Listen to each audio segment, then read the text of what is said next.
안녕하세요. 여러분들과 함께 공부를 하고 있는 이기훈 선생님입니다. 이번 시간에는요, 영어 문법에 관한 게 아니라 내신 서술형을 대비하는 방법에 대해서 여러분과 함께 이야기를 나눠보고자 이렇게 영상을 찍습니다.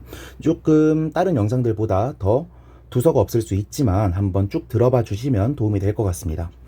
저는요, 학원을 다니지 않는 친구들도 내신 서술형을 대비하는 게 충분히 가능하다고 생각을 합니다. 왜냐면 내신이라고 하는 시험이 물론 아닌 학교들도 있지만 웬만하면 어떻게 나오죠? 정해진 시험 범위 안에서 나오죠. 정해진 시험 범위 안에서 나온다는 건 무슨 뜻이에요? 우리가 막말로 모든 문장을 통암기하게 되면은 시험을 잘 볼 수 있다라는 말입니다. 문제는 뭐예요? 우리가 모든 문장을 통암기할 수가 없다라는 거죠. 그쵸? 자, 그렇다면 우리 내신 서술형을 대비할 때 어떻게 준비하면 될지에 대해서 크게 두 가지 방향성을 제시할 수가 있습니다. 어떻게 할 수 있죠? 첫 번째, 일반적인 영어 능력을 늘리시는 거예요. 되게 웃긴 말이죠? 우리가 영어권 국가에서 살다 온 친구들, 이런 친구들을 보면 어때요? 굳이 따로 영어 공부를 안 하더라도 어느 정도 점수가 잘 나오죠. 오히려 객관식은 지문의 논리를 파악하지 못해서 틀리는 경우가 있더라도 서술형은 잘 맞는 걸 보실 수가 있을 겁니다. 왜 그런 거죠? 일반적인 영어 능력이 높으니까요. 심지어는 전교 1등, 2등, 3등 하는 친구들 한번 봐보세요. 영어에 많은 시간을 투자하던가요? 별로 시간 투자하지 않죠. 그런데 시험 성적이 잘 나온단 말이에요. 왜 그런 거야? 일반적인 영어 능력이 기본적으로 높은 거예요. 그렇다 보니까 남들이 시험 공부를 1시간 정도만 하면 되는, 1시간을 해야 될 거를 그런 친구들은 30분만 하면 되는 거죠. 나는 영어를 잘 못해. 그래서 5시간을 공부해야 돼. 그런데 그런 친구들은 1시간만 공부하더라도 나보다 더 큰 효과를 누릴 수가 있다라는 겁니다. 오케이. 그렇다면 우리가 기본적으로 시험 기간이 아닐 때 서술형을 대비하려면 어떻게 해야 된다는 거예요? 너무 뻔한 말이지만 일반적인 영어 능력을 높이셔야 되는 겁니다. 이게 가장 기본적인 방법이에요. 오케이. 자, 그러면 두 번째 방법은 뭐가 있느냐? 저는 이 두 번째 방법을요, 이렇게 설명드리고 싶어요. 남자 학생들은 바로 들으실 텐데, 기도 메타다. 이게 무슨 말이야? 이게 무슨 말이야? 서술형의 모든 문장을 다 공부할 수는 없잖아요. 그러니까 우리가 몇 가지 문장만 딱 골라서 그 문장들만 열심히 보고요. 어떻게 하자고? 그게 시험에 나올 거라고 믿고 기도하자고요. 이게 무슨 뜻인지 한번 봅시다. 자, 우리가 보통 내신 시험이라고 하면은 유난히 시험 범위가 많은 학교가 아닌 이상 보통 40에서 60개의 모의고사 지문 정도를 시험을 보게 됩니다. 여기다가 교과서 적으면 1개, 많으면 3과 정도를 시험을 보게 되고요. 그쵸? 부교재랑 모의고사 합치면 40에서 60개 정도 되는 지문을 시험 보게 될 거란 말이에요. 그럼 생각을 해봅시다. 우리가 시험 지문에서요, 한 문장씩만 딱 골라보는 거예요. 그래서 얘가 나올 거라고 믿고 이 친구들 통암기를 한다고 생각을 해봅시다. 이렇게 한다면 우리 총 몇 개의 문장을 외우게 되는 거죠? 모의고사형 지문에서만 벌써 40에서 60개의 문장을 외우게 되는 거죠. 그쵸? 그리고 여러분들 시험 문제에 나올 것 같은 문장을 뽑을 때 아무거나 딱 찍는 거예요? 아니면 여러분도 생각을 하고서 찍을 거예요? 생각을 하고서 찍겠죠. 그쵸? 물론 선생님들이 어떤 문장을 낼지에 대해서 정확하게 내는 건, 예측을 하는 건 불가능하겠지만 선생님이 강조를 했던 문장을 찍을 수도 있고요. 내가 볼 때 그냥 중요해 보이는 문장을 찍을 수도 있고요. 문법 포인트가 되게 서술형에 내기 좋겠다 싶은 거를 찍을 수도 있겠고요. 주제문을 찍을 수도 있겠고요. 아니면 유난히 긴 문장을 찍을 수도 있을 것이고, 짧아가지고 서술형 문제에 내기 좋겠다 싶은 걸 고를 수도 있을 것이고요. 아니면 또 뭐가 있겠습니까? 여러분들이 그 지문의 주제문도 아니고 뭣도 아니긴 하지만 이 문장만 보면 지문 내용이 딱 떠올라. 이런 문장을 찍을 수도 있을 거 아닙니까? 그렇죠? 그럼 이런 문장을 딱 찍었어요.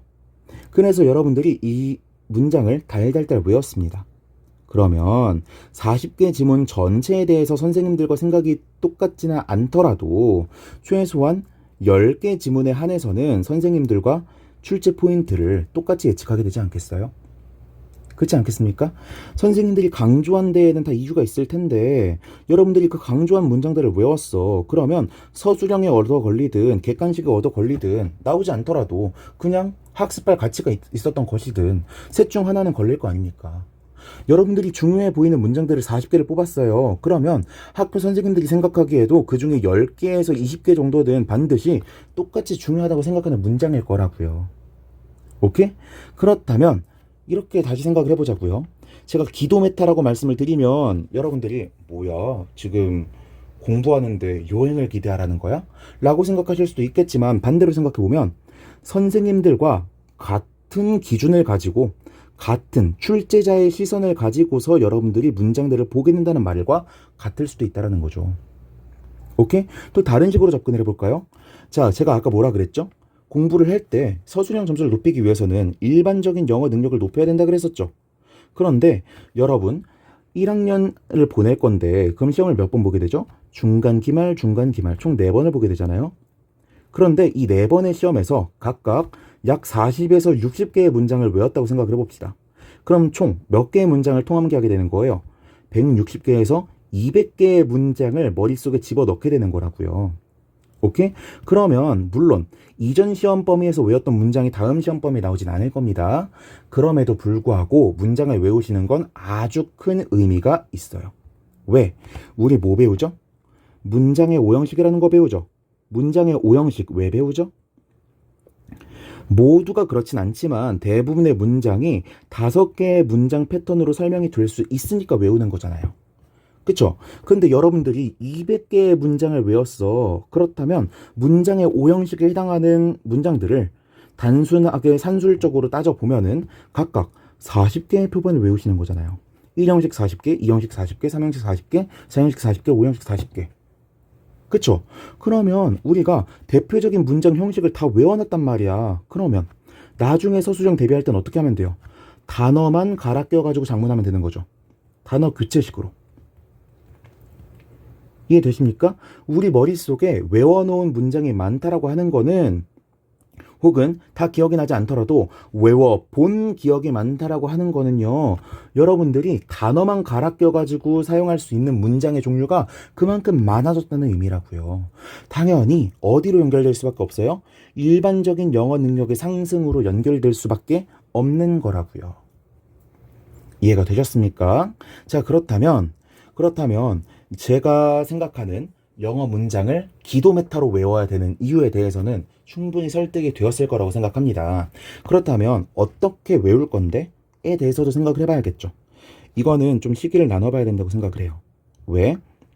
우리 영어 문장을 매번 달달달달달 통함기 하려고 하면요. 영어 공부 진짜 재미없고요. 영어 공부를 할 수도 없습니다. 다르게 생각하면 영어 공부하느라 다른 걸 공부할 수가 없게 돼요. 그래서 어떤 식으로 하시는 거냐면 시기를 여러분의 실력에 맞춰서 3등분 하세요.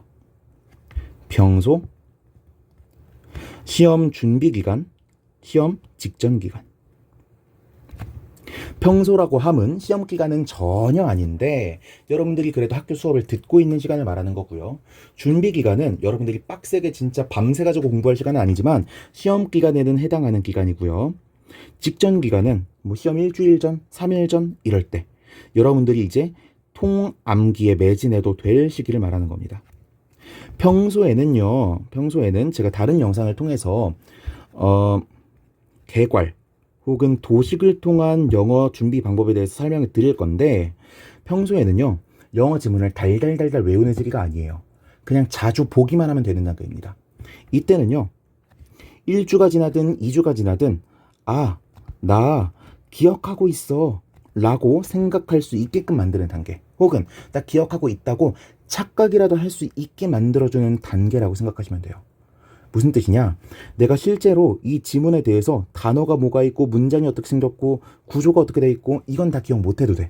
그런데 내가 예를 들어서 붉은 개미에 대한 지문을 딱 봤는데 전반적으로 붉은 개미 지문 이런 내용이었어.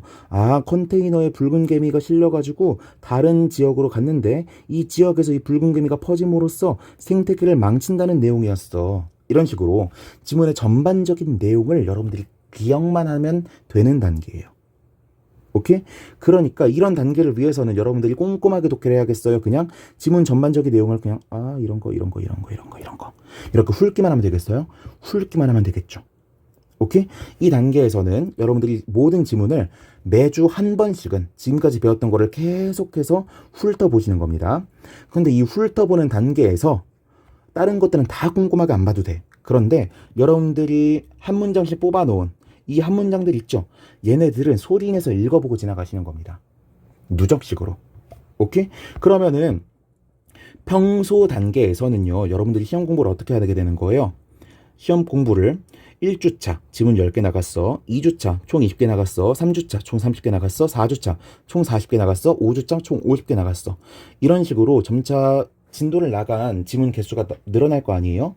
그러면 첫 주차에는 10개의 지문에 대해서만 내용을 슥슥슥슥슥 체크하고 지나가시는 겁니다.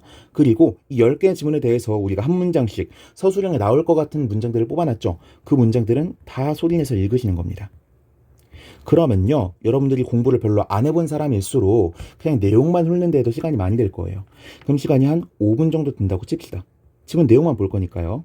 그리고 서술형 문제까지 보는데 한 10분 정도가 든다고 칩시다. 그러면 이제 20지문 나간 단계에서는요, 우리가 저번 주에 10지문 복습을 한번 했었잖아요. 그럼 여러분들이 완전히 까먹었을까? 대부분 기억이 날까? 대부분 기억이 날 거라고요. 그럼 이거 복습하는데 시간이 많이 걸릴까요? 별로 안 걸릴까요? 별로 안 걸린다고요. 그리고 이제 새로 진도 나간 10지문에 대해서 복습을 하게 되겠죠? 그러면 복습 시간은 한 15분에서 20분 정도 걸리겠네. 그쵸? 이제 30분 정도 진도를 나갔을 때입니다. 그러면 우리 기존에 첫 주차에 진도 나갔던 거 저번 주에도 복습했으니까 기억이 날 거고요. 저번 주에 복습했던 건 당연히 기억이 나겠죠. 그럼 얘네 합쳐가지고 5분 정도면 복습을 할 수 있을 겁니다. 그리고 내가 새로 진도 나간 거 10분. 그러면 또 얼마나 걸리겠어요? 15분에서 20분이면 복습이 끝나겠죠. 이런 식으로 여러분들이 전반적인 내용을 상기시키는 정도의 수준으로만 복습을 계속 하시는 건데, 이때 뭐는 한 번씩 소리내서 읽어보자. 내가 뽑은 서술형 대비 문장들은 한 번씩 소리내서 읽어보시자고요. 오케이? 달달달 외우라는 거 아닙니다. 소리내서 읽어보고 해석만 해보시면 되는 거예요. 그러다가 이제 준비 기간에 들어가게 되면 한 번씩 순서 배열이라던가 아니면 한 번씩 써보는 시간을 가져보시면 되는 거고요. 아니면 뭐 아인카라던가 이그젠 보유라던가 이그젠 보유 아니면 족보닷컴 이런 데에서 연습장 같은 거 다운받아서 쓰시잖아요. 그럼 이런 데에서 이제 서술형 작문 시험지 같은 걸 한번 풀어만 보는 겁니다. 선생님 작문 안 되는데 어떡하죠? 자, 틀리는데 어떡하죠? 틀리세요. 그냥 풀어만 보시고 한번 틀리시는 겁니다. 틀린 부분을 다시 보는 것만 하더라도 여러분들한테 굉장한 공부 효과가 있을 거니까요. 마지막 직전 단계에 들어가시면요, 지금까지 우리가 소리내서 읽어봤던 애들을 스스로 한번 다 써보고 다 해석해보는 단계를 해보시는 겁니다. 예를 들어서 한글 해석지에 내가 체크해놨던 부분을 형광펜으로 쳐놓고 백지를 꺼내시는 거예요. 그래서 해석만 보고 영어를 작문해 본다던가 이런 식으로 연습을 하시는 거예요. 모든 문장을 다. 그러면 40에서 60개의 문장을 여러분들이 다 한 번씩 써보는 시간을 갖겠죠. 이것만 하더라도 여러분은 서술형을 충분히 대비를 하신 거예요. 이 이상 서술형 대비를 하려고 하지 마세요. 근데 내가 좀 불안하다. 그럼 어떻게 하시면 되겠어요? 지문별로 한 문장씩을 추가로 뽑으세요. 역시나 기도 메타인 거예요. 그럼 어떻게 되죠? 80문장에서 60문장이었던 게 40문장에서 60문장이었던 게 80문장에서 120문장으로 문장의 수가 늘어나게 되잖아요. 그런데 이전에 학습했던 애들은 이 두 가지씩 해서 거의 다 공부를 해놨지. 그러니까 여러분들은 이 추가된 분량에 대해서만 공부를 하시면 되는 거니까 시간이 그렇게까지 많이는 안 될 거라고요. 오케이? 심지어 이 단계에서 여러분들이 뽑은 문장 외에도 출판사들, 아인카라던가 이그젠포유 같은 데서 뽑아놓은 문장들까지 여러분들이 학습을 하셨을 거잖아. 그러면 여기에서 안 겹치겠어요? 여러분들이 추가로 뽑는 문장이랑 이그젠포유에서 뽑은 문장이 안 겹치겠냐고. 겹칠 거라고요. 그러면 공부 시간이 그렇게 많이 늘어나지 않는다라는 겁니다. 오케이? 다시 서술형 대비는 어떻게 하는 게 좋다. 일단 기본적으로는 일반적인 영어 능력을 기르는 게 최우선이다. 그런데 시험 기간에 들어가서 혹은 시험 대비를 생각하고서 준비를 할 땐 어떻게 한다? 기도 메타다. 어떻게 한다? 시험에 꼭 나오려고 믿고 지문당 한 문장씩만 뽑아서 암기한다. 그런데 처음부터 암기를 시작하면 된다, 안 된다? 안 된다. 평소의 단계에서는 그냥 소리내어 읽어보는 것만 해도 충분하다. 준비 단계에서는 조금 더 꼼꼼하게 순서 배열을 해본다던가 아니면 워크북 같은 걸 풀어보는 노력을 기울이면 된다. 직전 단계에서는 해석본만 보고 작문을 해보는 수준으로 우리의 작문 난이도를 높여봐야 된다. 그런데 너무 많이 하려고 하지 말고 우리가 지문별로 한 문장씩 뽑아놨던 거 얘네들만 해도 충분하고 좀 불안하다 싶으면 한 문장씩을 더 뽑아서 총 지문당 2문장 정도만 연습을 해도 충분하다. 그렇게 된다면 우리가 뽑은 문장들을 암기하는 과정 속에서 이미 60개에서 120개, 60개에서 120개가 아니죠. 40개에서 80개 혹은 80개에서 160개의 문장을 외우는 것이기 때문에 여러분들의 작문 능력도 이미 상승되어 있을 것이다. 오케이? 그리고 여러분들이 한 문장, 2문장 이렇게 뽑아서 그 문장들을 외우잖아요. 그렇게 되면 어떻게 되냐면 객관식 지문들도요. 시험 지문들도 여러 번 읽어보게 되잖아요. 그러면 자연스럽게 객관식 시험 문제로 대비가 됩니다. 주제는 이런 거였고, 전반적인 소재는 이런 거였고, 전반적인 전개는 이런 거였고, 이런 키워드들이 전부 다 머릿속에 남게 된다고요. 그래서 정말 궁극의 시험 대비 방법이다라고도 여러분들한테 과장해서 설명드릴 수 있는 게 바로 이 기도 메타 방법이다라고 소개를 드릴 수가 있겠습니다. 되셨죠? 자, 이번 강의가 여러분들의 시험 공부에 도움이 되었으면 좋겠고요. 이 외에도 객관식은 어떻게 준비하면 될까요? 전 하위권인데 어떻게 준비하면 될까요? 전 상위권인데 어떻게 준비하면 될까요? 이런 궁금증이 있으신 분들은 채팅방에 올려주시거나 아니면 댓글을 통해 남겨주시면 제가 최선을 다해서 고민해보고 답변을 드리도록 하겠습니다. 제가 고민해본다는 건 공부 방법을 고민해보는 것도 맞겠지만 지금까지 제가 지도했던 약 7, 8년간의 티칭 경험을 통해서 내가 어떻게 가르쳤었더라? 내가 약간 메타인지가 떨어진 학생을 어떻게 지도했었고 내가 되게 누가 봐도 지능이 높은 학생들을 어떻게 지도했었지? 라고 하는 기억들을 다시 생각해보고 그 학생들에 대한 일반화를 다시 한번 고민해 봄으로써 여러분들한테 방법을 소개할 수 있는 시간을 가져보도록 하겠습니다. 이번 강의가 도움이 되셨다면 좋아요와 구독을 눌러주시고요. 다음에도 이렇게 공부 방법에 관한 영상을 찍어서 소개해 드릴 테니까 챙겨서 봐주시면 감사드리겠습니다. 10분 조금 넘는 시간 동안 강의 봐주시느라 고생 많으셨고요. 다음 시간에 또 만나 뵙도록 하겠습니다. 수고하셨습니다.